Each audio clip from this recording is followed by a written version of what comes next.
I'm next. What's up? Good afternoon, sir. Good afternoon. Good evening. Sir? How are you? I'm good. Thank you, ma'am. I'm doing good. I wanted to say, first off, thank you. I've popped in and out all day of your live. I just want to say thank you. When this live started, it was beautiful. Talking about. Appreciate it. Thank you. God is not something that a lot of people do use their platform for. So thank you for that. But I wanted to jump in because the other night I was on the live when you had the panel, right? Your wife and everybody talking about, I'm Guyanese, my little Guyanese accent popping back in, but about, body modification, right? People doing implants in their breasts or their butt or whatever it is. And I'm going to preface what I have to say by saying I in no means I'm against anybody making that decision for themselves, right? Because I listen to all the women talk about their choice, their body. And I fully agree with that. But I wanted to bring this to the table, Majah, because I modeled for 15 years and I made a decision when I was 28 years old to get my boobs done. And I am currently healing from removing those implants from my body. Why'd you remove it? I wanted to share that story because I think it's important for, especially for young women, to understand that it is a decision that you make that is a monetary commitment for the rest of your life. I removed it because I had, after 15 years, I had a mammogram and one of the implants was compromised. So I've had a 10 years of trying to find the right doctor, and I finally found a doctor. I had to travel in the middle of COVID to Florida, to Jupiter, Florida, because after many doctors doing not the right thing and me not feeling good and feeling healthy, I found this doctor, and he's one of the top 5 doctors in the country. If anybody's on this live that's going through this and needs any advice, they're welcome to DM me, and I can tell them the name of the doctor and everything. But I just wanted to get the message out to young women. I know for me, I just lost my mom, right? On May 17th. Thank you. And I realize now that if I had waited and not done that to my body, I would have had the boobs that I wanted in the end. If I'd have just waited, right? I made a decision. I have the boobs that I wanted now without the implants all these years later. So I wanted to get that message out to young women that are on this live. The sad part about it, right? The sad part about what you're saying is that there's some people on here that will say to themselves, that was you, that's not going to be me. There's some younger people on here that's going to say, maybe that was something that you went through, but I'm not going to go through that. And that's the ignorance of the younger generations not being able to listen to the older generations. You know what I'm saying? And that's the sad part of it. The fact that there's some people that's on here that's going to be like, nah, that happened to her, that's not going to happen to me, da-da-da-da. You know what I'm saying? So I want you to continue, but I just wanted to put that in there. Yeah, I think for sure, nobody can talk, about anything, and give advice on anything unless, that's how I feel, unless you've gone through it, right? People can have empathy for you in a situation, whatever it is, but until you go through something yourself is when you really understand. And I feel like we're definitely living in a society, I feel like in the 90s, there was this slow kind of rise of women making that choice. And certainly in the profession that I was in, I was modeling at the time, 80%, like so many girls. I think it was more of a European thing. What do you mean by that? What do you mean? More white people was getting it. I think more white people was getting the Botox, the breast implants, the tanning, the lasering. I think that was more of a white woman type of thing. Well, I mean, I'm sure, at the end of the day, I talked to so many different women, and at that time, I could afford to find the best doctor and pay for it, right? Mm-hmm. Like I said, fast forward, many years later, now I have other responsibilities. I have a child. I may not have, if something goes wrong, I may not have that money laying around to fix it, Right. And I think one of the messages that I want to get out by talking to you is just to tell women that when you make that decision, let's say you're 25, at 35, that having to come up with that money, $10,000-$12,000, might be really difficult. And also to speak of what you said before, the idea that people make the decision thinking, it can't happen to me. I'm gonna tell you right now that making a decision as drastic as that decision is, and I'm not the type of person that lives with a lot of regret, but in my life, I don't regret. I made that decision, right? I lived with it for a long time and I was happy. But nothing you do in this life, everything you do has a consequence to it. So to anybody that's on here to thinking that it can happen to them, I've talked to tens of women who tell me that they get breast implants and they're never happy. And they're going from doctor to doctor trying to do something to their body that their body is immediately and always rejecting. So I wanted to hop on and A, say thank you, and B, just tell women it's a heavy decision to make, to change your body in that way, I have a 20-year-old daughter, and as she was sitting here my first week back from traveling back from Florida, she was helping me because I can't do shit. I can't pick anything up off the floor. I can't stretch my hands. And I looked at her and I said to her, I said, this is a 28-year-old young woman making a decision to mess with God's perfection. So for all the women out there, and you've covered a lot today, right? About love, about self-love, right? Nothing that you can do to your body to change it is going to change that thing inside of yourself that says you don't feel like you're good enough. Okay? Nothing.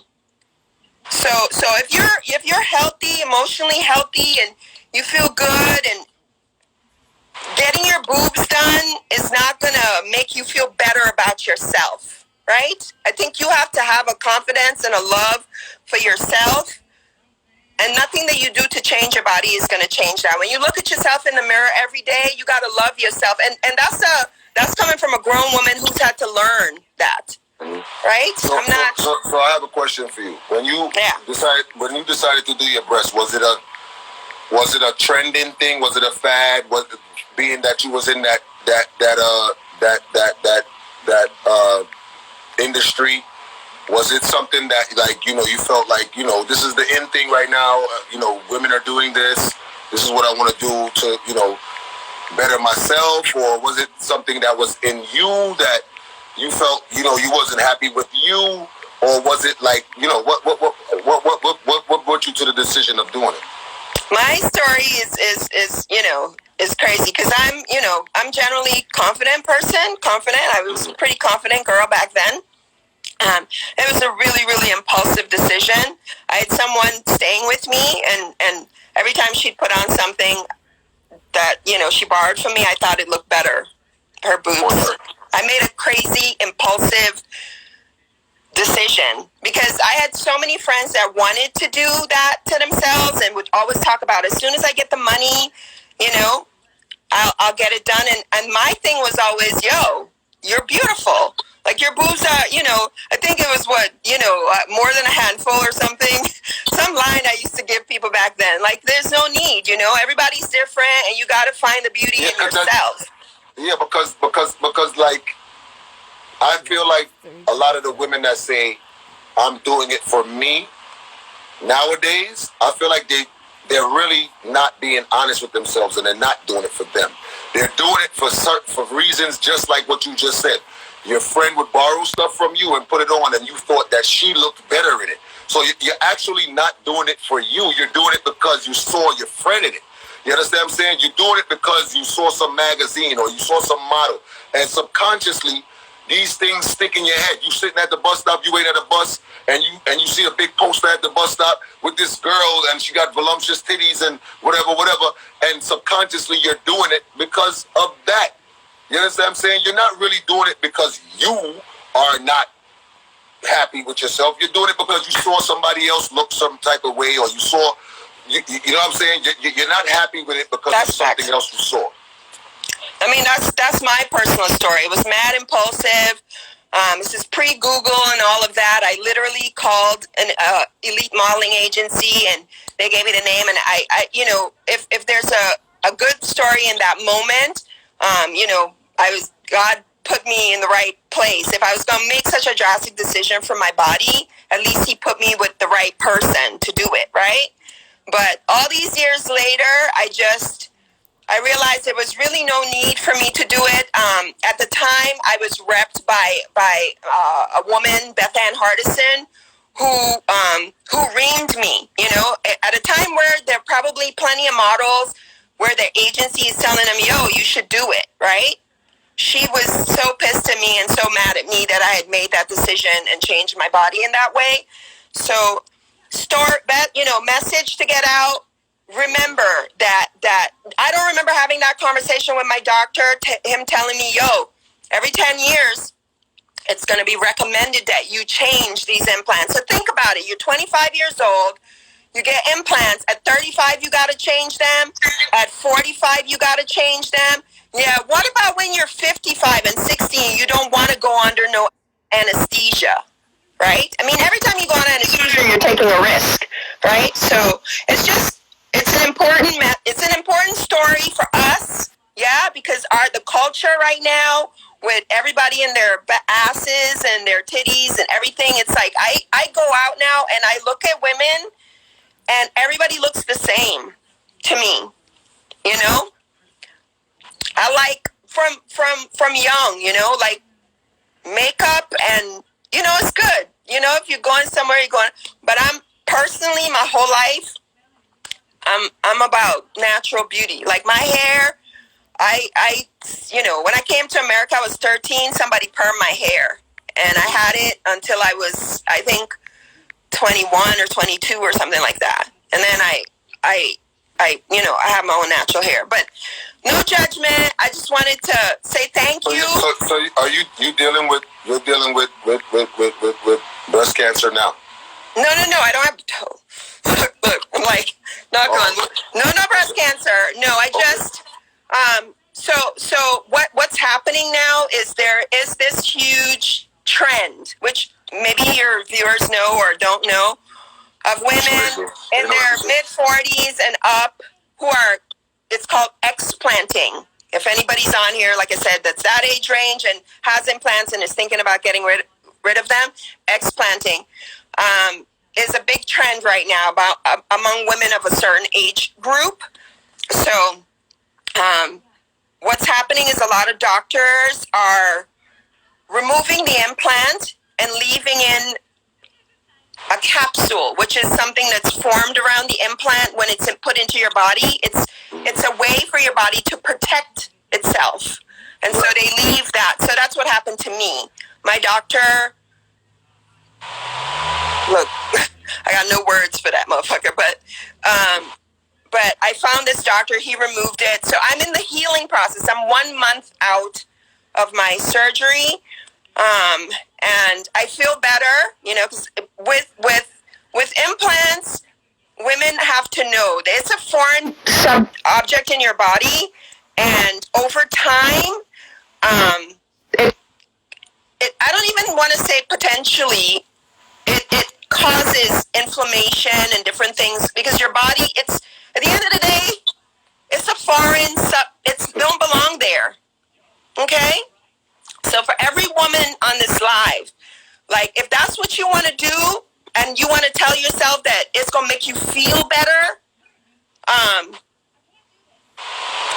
I was who I was when I got my implants. It didn't change anything about me except my physicality, except now probably being out and about, both men and women, people looking at your tits,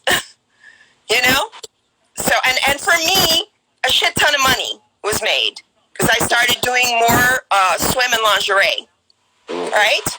But if you're going to make a decision like that, make an educated decision. And don't tell yourself that you're doing it because it's going to make you feel better about yourself, because look in the mirror every day at yourself and love yourself the way it's sometimes work for us, people of color. Look at all this shit we all going through right now. One thing that I say about our culture and our people, black women, I believe that black women are queens of this earth. I think that God made black women in all shapes, forms, sizes for a reason. I believe that us as men, when we see a black woman, it's like, damn, she is bad. She put herself together. She, you know what I'm saying? She like, black women don't understand the value that they have. And this is the reason why I speak the way I speak. There is no woman that can compare to a black woman. Speak it. There is no woman of any other race that can compare to a black woman. When I see celebrities make their money and they start to date out of their race and they start going with these white women, I know that somehow within their mind they don't feel good. And let me tell you something. I'm talking about within their mind. They would never come out and say these things. But guess what? Dudes, we love a woman that is outspoken to a certain extent. We love a woman that can check you to a certain extent. We love a woman that can put you in your place to a certain extent. We love a woman that respects you and values you and can get jealous over you and can say, yo, this is my man. Are you dumb? Like, we like to hear that. You understand what I'm saying? Yeah. We not, like, I don't care what nobody say, man. Black women is the queens of this earth.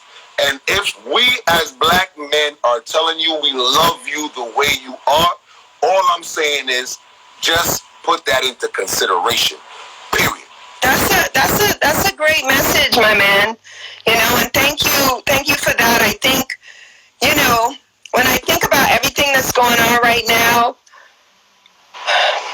I'm not born American. I came here, like I said, I came to New York when I was 13.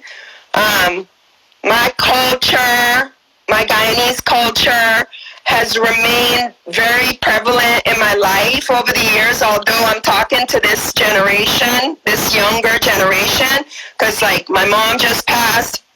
Last year, I lost my aunt. Last year, I lost my dad. And I feel like there's starting to be a disconnect, But I think it's definitely a disconnect. It's across the board, It's across the board. Like, people, for me, my message for years, has always I always tell people, I'm like, Facebook and Instagram is not a real connection, my brother or my sister. You know what I'm saying? Like, I like a hug. I like to connect with people, like real conversation,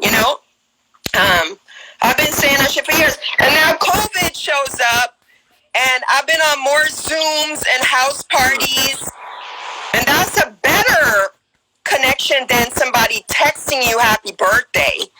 You know what I'm saying? People can't even pick up the phone no more and talk to you and connect with, in a real way. So, man, I can't thank you enough from the bottom of my heart, for real. Like, thank you. Thank listening you to as your well. lives. Just keep doing what you're doing. For everybody on this live that's a person of color, I love you, man. I love you, woman. I love We y'all. love you. We I love you too. us. We love them too. Yeah, man. That's truly. You know. I mean, and that's what we need more of. I just. We need more love within ourselves. We need more love within our community, and I feel like we have to uplift each other, both men and women. We both need to uplift each other. It should not be this segregation and this competition of who needs who and who values who and who did what to who and who hurt who. I think we have established that already. Like we need to move on as a unit. We need to move on. We need to heal each other, and we need to fix our problems and unite, and just move forward as an entity. Move forward as a unity. You know what I'm saying? Because we know the black man has hurt the black woman before. We know that the black woman has hurt the black man before.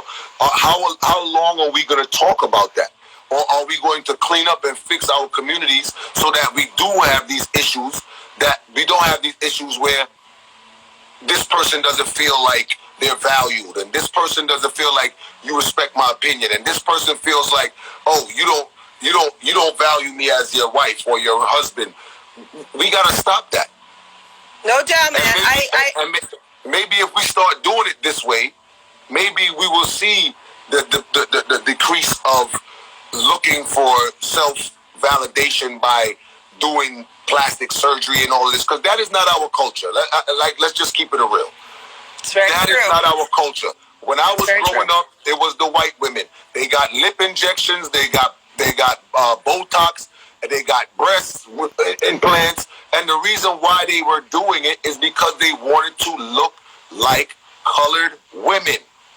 They wanted to look like you guys. Their lips were not full. Their lips looked like two pita breads. They wanted to make it look full. They wanted Botox because guess what? Everybody and their mother know that black don't crack. There's white people that, I'm not being offensive to anybody that's Caucasian or whatever, but the majority of the Caucasian people, I've met 30-year-olds that look like they 45. So if they're trying to look like us, they're sitting in tanning salons. They're sitting at pools every day. They're sitting on beaches every day to get this bronze complexion. The melanin is like you. So why would you tamper or tamper with something that God has given you naturally to look like who? Who are you trying to look like? The next black sister? Because she was born with bigger titties, or she was born with broader hips or a bigger ass. That's the greatness of black women. The fact that you don't have to subject yourself to one shape of woman. Majority of the white women, I'm sorry, they look the same. Flat butts. So funny, I saw that. Somebody, butts, big some tits, comedians. Whatever. You understand what I'm saying? Yeah. Some comedians said that. I think it was Eddie Griffin. Eddie Griffin I would have to say within the last 15 to 20 years, we've started seeing white women with asses. And you know what I'm saying?